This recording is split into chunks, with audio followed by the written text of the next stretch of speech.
So this fellow comes to his priest, 1953, Poland. He says, Father, I have a confession.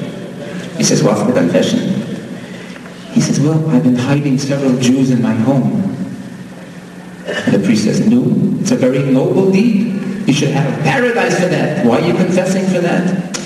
He says, yeah, but you don't understand. I was charging them. And the father says, no, nicht gefährlich. Not so terrible. One more question, Father, please. He says, yes, what is it? He says, you think I should tell them the war is over?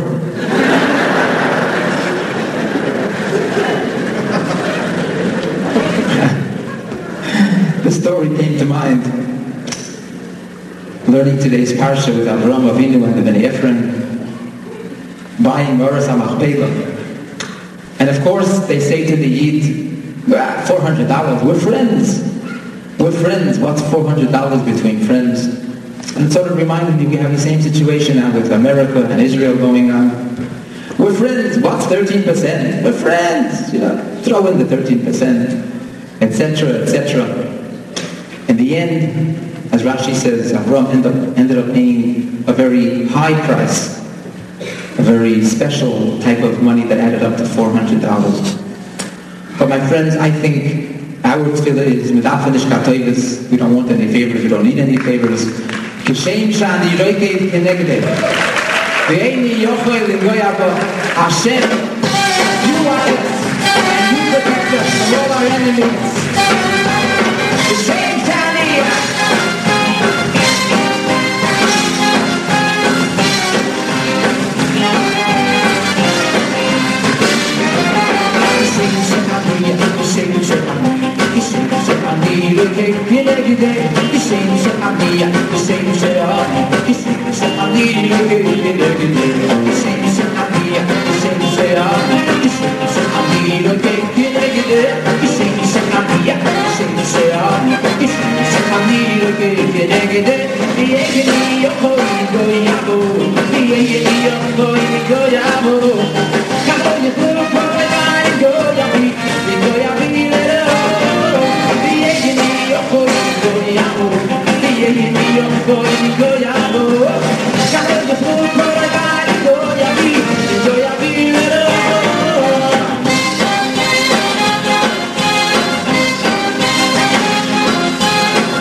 Yeah, you need your Toivo